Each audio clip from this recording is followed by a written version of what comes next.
경번역 하실 때는 굉장히 허트림 없는 그런 진지한 자세로 두 번, 세 번 고치는 것도 없이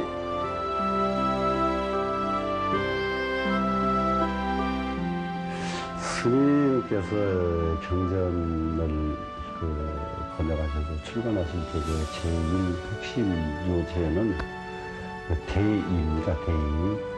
대의에 중점을 두시고 그 대의가 가닥이 안 날 적에는 여러 번 논강을 거치고 또 거쳐가지고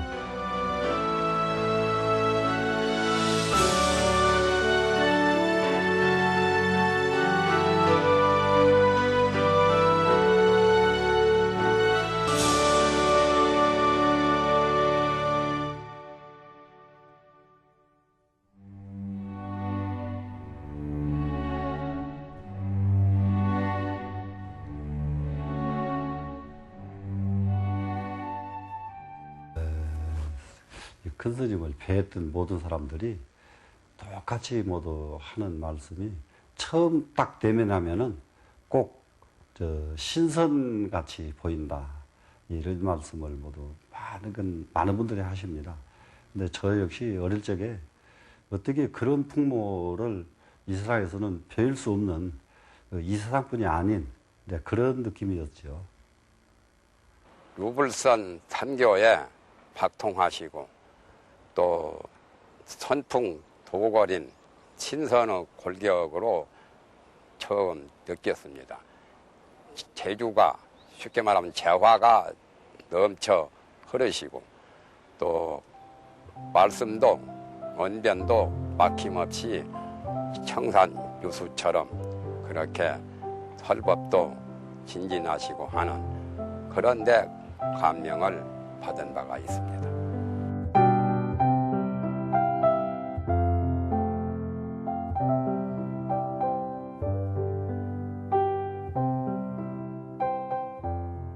그때 처음 들어가서 이제 큰 방 앞으로 들어서니까 방에서 이제 경 읽는 소리가 어떻게 울려 퍼지던지 그야말로 숨이 꽉 막히는 그런 느낌이었죠. 그래서 거기서 누군가를 불러야 되는데 부를 수가 없이 한참 서 있어도 경 읽는 소리가 계속돼서 다른 곳으로 옮겼거든요. 옮겨보니까 그쪽에도 또 경 읽는 소리, 이쪽으로 가도 경 읽는 소리. 한동안을 누구를 부르질 못했습니다. 한참 얼마 동안 지내고 나니까 어느 스님 한 분이 그냥 밖으로 나오시더라고요. 근데 밖에 서 있는 저를 보시고는 어떻게 왔느냐 그래서 출가를 하러 왔다. 네, 그랬던 그 기억인데 그 풍경은 아마 거기 어느 곳에 가도 그런 풍경이 다시 잊어지지 않을 그런 풍경입니다. 대단한 열기였습니다.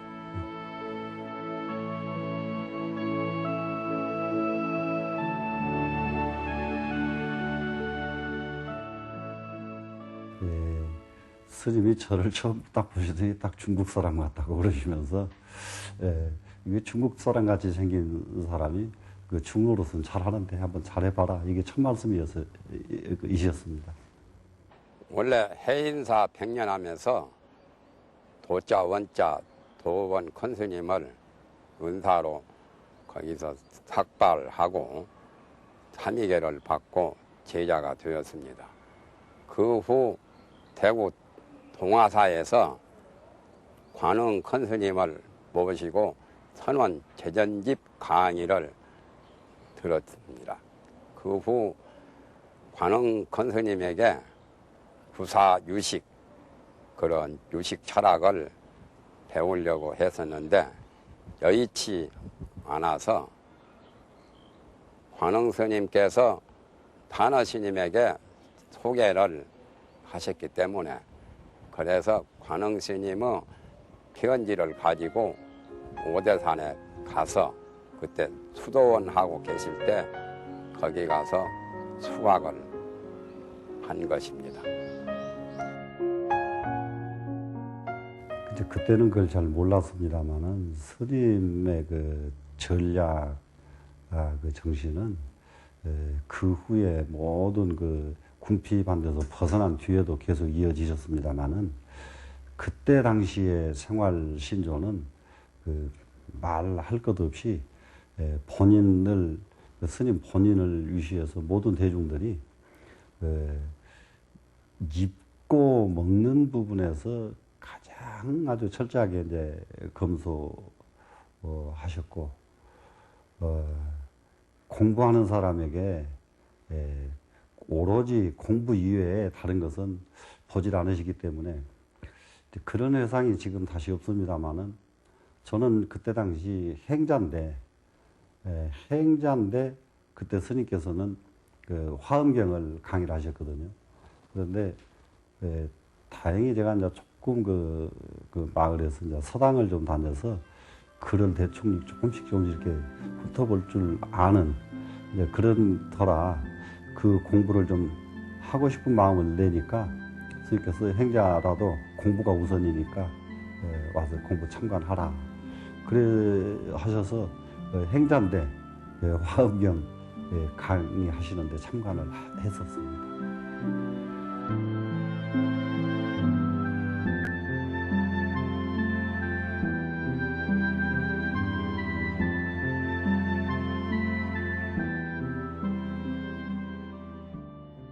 대중을 거느리시는 것, 스님의 가장 장점이시고 가장 단점이 제자들한테는 불만이고 스님의 분상에서는 그보다 더 좋은 장점이 없으신데요. 누구를 막론하고 공부를 잘하는 사람 우선이십니다. 스님은. 다른 건 다 소용없어요. 공부만 잘하시면 제일인데. 근데 이제 그 일화가 참 그 제자를 가르치시면서 질문이 아주 만만치 않은 질문이 들어오시면은 그 질문을 끝까지 어쩔 적에는 질문 그 답하시다가 공부 시간 다 놓칠 때가 한두 번이 아니십니다. 아주 좀 괴짜 같은 사형이 한 번 계셨어요. 그래 이제 그 스님이 그렇게 질문을 유별나게 해서 그 스님이 이제 공부 들어오기만 하면은 다른 스님들이 아주 불만이 많은 게 질문하기 시작하면은 공부가 중단되는 거예요. 그 공부가 이제 중단되고 그러니까 대중이 이제 그 스님을 그렇게 미워합니다. 미워하니까 본인이 그 느끼고 그러고서는 이제 스님께 찾아가서 보따리를 탁 쌓아놓고 스님 저 가겠습니다. 이제 이래 합니다. 그러니까 스님께서 그때 당시 이제 화엄경 강의 중이시니까 무거 물에 영무주인데 가기는 어딜 가 이놈아 이렇게 하셨단 말입니다. 제자에게. 그러니까 이제 그 사형이 무거 물에 영무주에서 갑니다. 이렇게 딱 대답을 한단 말이에요. 무거 물에 영무주기 때문에 가도 되고 있어도 되고 상관없잖아요. 에서 갑니다. 네, 그래서 이제 보따리를 짊어지고 이제 스님을 떠나서 이제 갔다가, 근데 오래 밖에 있지도 못합니다. 이제 이게 여기가 궁금해가지고.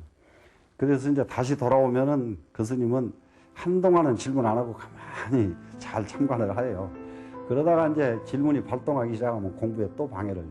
그래 대중이 이제 싫어하고 그러면은 또 가고 그걸 반복을 수없이 하는데도 그 스님의 아주 번뜩이는 그 질문이 스님께서는 너무 좋으셨는지 대중이 아무리 싫어해도 그 사역만 오시면은 그냥 스님이 아주 그렇게 반가워하시고 그러셨어요. 주무시는 시간이 확실히 일정하셨고요.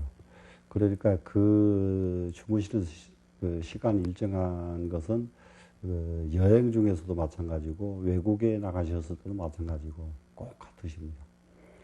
그러면은 첫 잠이 깨는 시간이 어떨 때는 그 12시, 1시 이럴 때도 있으시고 그런데 첫 잠 깨고 나서 다시 자지 마라 하는 게 아주 스님의 아주 그 일생 동안 생활이셨고 그 가르치심이셨습니다.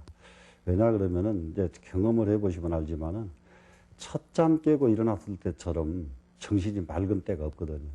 그 맑은 때 일을 해야지 그 맑은 기운을 다시 자리에 누워서 잠자버린다고 한다면은 그건 수행자가 할 일이 아니다.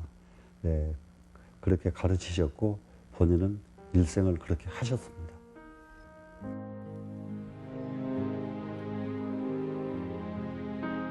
오대산에 수도원을 열어 후학을 키워내시던 타러 스님.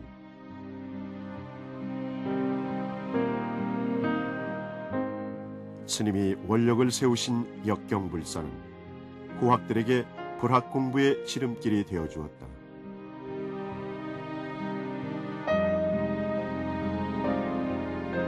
제자는 스승님의 그 원력을 이어가겠다고 다시 원력을 세우고 있다.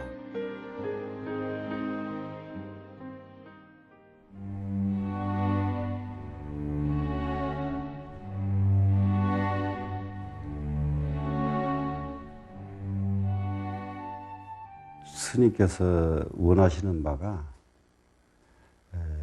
특별한 사람 길러내는 것을 원하십니다. 그러니까 10,000명 제자가 있다고 한다면은 그 중에서 한두 사람, 특별한 사람이 나오는 것을 그렇게 원하셨어요. 이 세상은 한두 사람의 특별한 사람에 의해서 세상의 변화를 가져올 수 있다. 근데 우리가 지금 업을 바꿔서 모든 사람들이 성불의 길로 가게 하려고 한다면은 그와 같은 특별한 사람이 꼭 나와야 된다. 그래서 자광사를 만드시고 거기에서는 특별하게 교육을 시켜서 그런 인물이 꼭 그 배출되기를 바라는 그런 마음에서 그 자광사를 여셨습니다.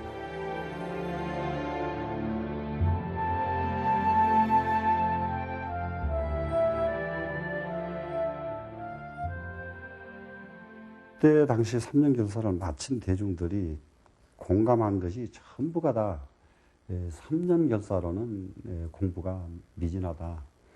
이 다음에 우리가 기회를 만들어서 결사 도량을 한 번 더 개설하자. 이렇게 서로 약속을 하고 헤어졌었습니다. 그런데 그 뒤로 서로 이 결사 도량 만들겠다고 약속한 대중이 한 사람도 그 결사 도량을 만들지 못했거든요. 근데 이제 지금에 와서 생각해 보면은 최소한도로 결사가 10년은 되어야 된다 하는 생각이 들어서 10년 결사 도량을 꼭 만들어서 정말 스님이 원하시던 그런 그 후세에 큰 그릇을 만들어내는 그런 도량을 꼭 갖추려고 지금 준비 중에 있습니다.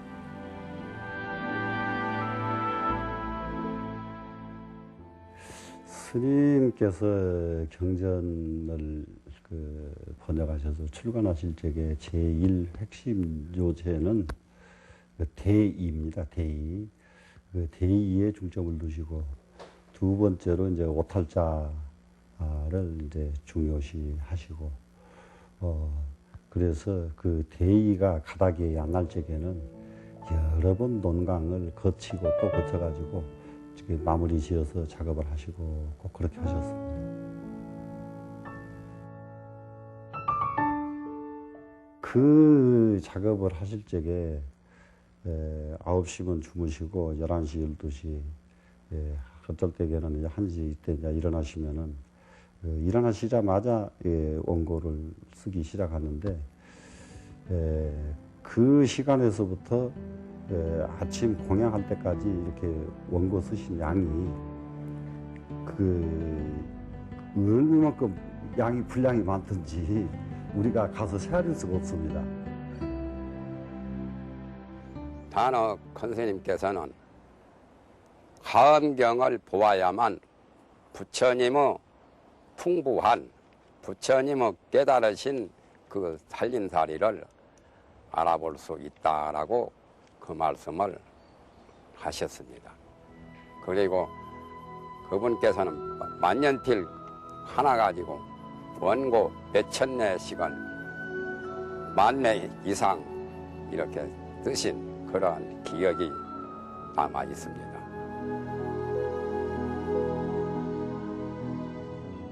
한마디로 요약한다면은 선과 교에 능통하셨고 방화남 스님의 선맥을 유일하게 계승하신 한 분이시고 또한 교는 사집, 사교, 대교, 하음, 경, 하음, 논 모든 경론을 그야말로 현토하시고 번역하셔서 후대 학인들에게 큰 혜택을 주셨다고 볼 수가 있겠습니다. 낮에는 이제 아침 공양 마치면은 강의하셔야 되고 또 강의 끝나고 들어오시면 또 원고 쓰시거든요. 쓰시는데 누가 찾아오면은 또 다 만나셔요. 만나시는데 스님의 아주 참 그 특장점이 뭐냐 그러면은 누가 찾아와도 나 원고 쓰느라고 바쁘다. 요즘 뭐 하느라고 바쁘다 이 말씀 안 하세요. 다 만나주셔요. 다 만나주시고 그러는데도 이게 원고 양이 그만큼 많은 분량을 쓰실 수 있었던 것은 그 새벽 시간이었습니다. 예, 그래 저희 그렇게 지금 해보려고 해도 그거는 그렇게 쉬운 일이 아니더라고요. 그래서 스님께서 이루신 그 큰 업적은 그 새벽 시간에 다 이루셨다. 이렇게 말씀드릴 수가 있습니다. 출가 수행자가 되겠다고 오대산을 찾은 날, 산사는 경읽는 소리로 가득했다. 처음 배웠던 은사님의 미소는 제자의 마음에 오래도록 남았다. 첫잠 깨고 다시 잠들지 말라시던 스님의 경책이 지금도 생생하다.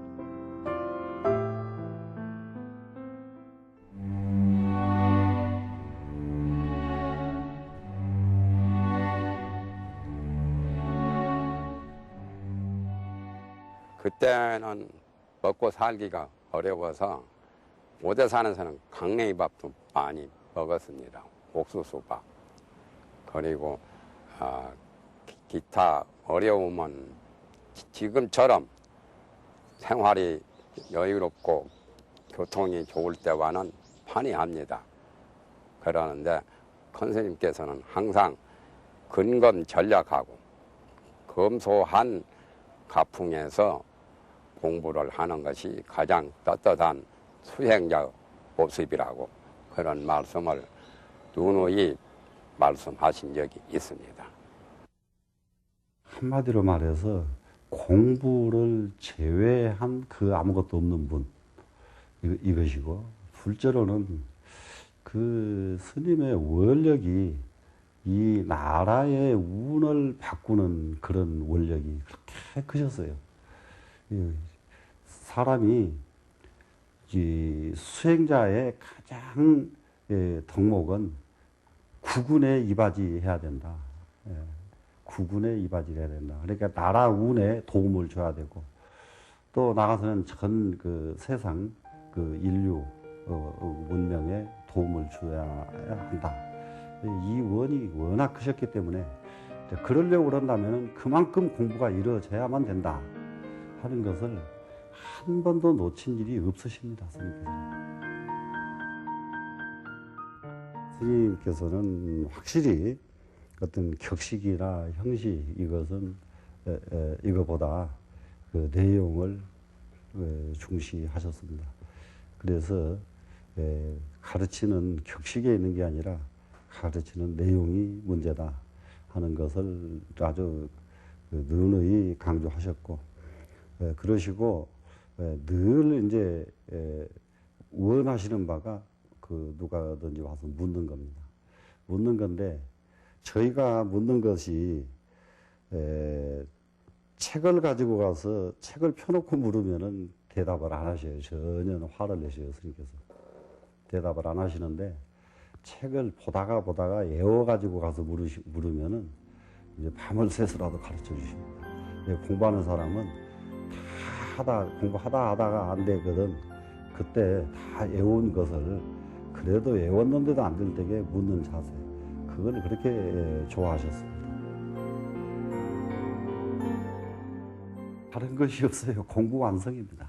네, 공부 완성이고 그래서 지금 생각에 자신이 완성이 되지 않았을 적에는 완성될 수 있는 사람을 위해서 도움을 주는 것도 한 방법이겠다. 네, 이 생각이 이제 지금은 꽉 차 있습니다. 그래서 거기에 확신을 갖게 된 것은 일반 신도를 이제 한 20년째 가르쳐 보니까 일반 신도도 스님들 못지않게 굉장히 향상되는 분들이 많이 나와요. 그러면은 일반 신도도 그런데 스님들을 이렇게 발심시켜서 공부하게 한다면은 그 스님들이 10년, 20년 정말 분발해서 정진만 한다면은 정말 지금 시대에 필요한 그런 인물이 얼마든지 나오지 않을까 이런 생각을 합니다.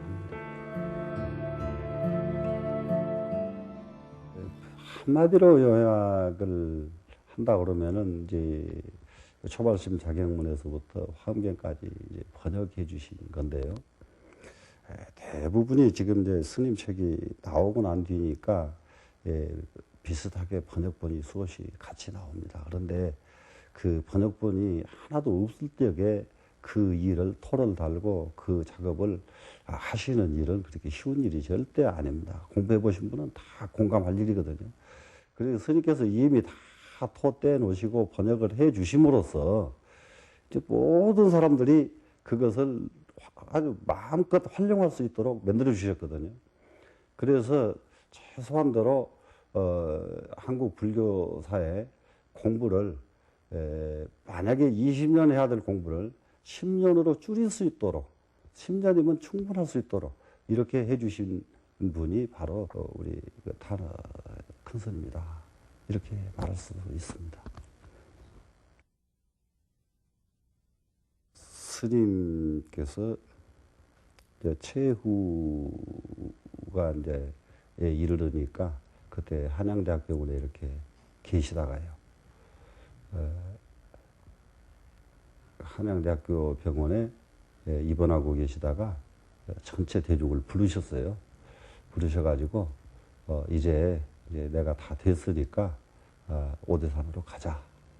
근데 이제 오대산으로 이제 모시고 이제 갔습니다.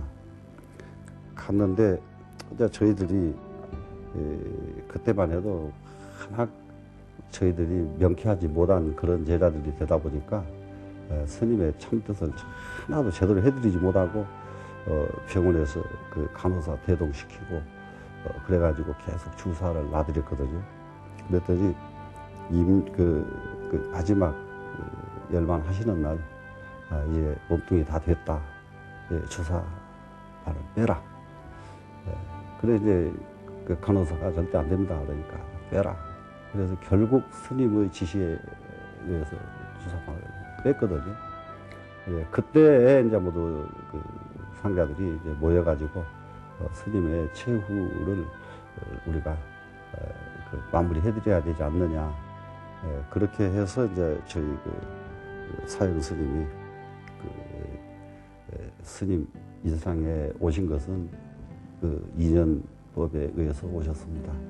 그런데 스님께서 지금 이 세상을 가셔야 될 때가 되셨습니다. 이때를 당해서 스님 지금 어떠하십니까? 이렇게 물었거든요. 바로 그 물음이 떨어지기가 바쁘게 일체 말이 없어. 이렇게 그 대답을 하시고 조금 있다 이제 열반에 드셨습니다. 그게 전부 아주 아연 모두 전부 놀랬죠. 이제 그렇게 그 살아있는 법문으로서 그 마지막을 딱 하시고 이제 그 열반에 드셨는데 최소한대로 자기 갈 때를 알고 또 어떻게 가야 된다는 것을 아시던 어른 이렇게 한 말씀으로 드릴 수가 있습니다. 부처님께서 이 세상에 왔다고 그러지만은 왔다는 것은 달이 일천강 속에 그림자가 비쳤다는 것이고 부처님이 이 세상에 떠나셨다는 것은 바로 허공이 모든 세계에 나눠져 있다는 것입니다. 제자가 곁에서 지켜본 타노 스님의 역경불사는 미중유의 불사였다. 어찌 은사 스님의 모습을 털끝만치라도 따라갈 수 있을까? 한국 근현대 불교사에 힘차게 큰 획을 긋고 3계의 법륜이 되신 탄호 스님. 스님의 정법은 어디에 있을까? 부단히 공부하다 보면 찾을 수 있으리라.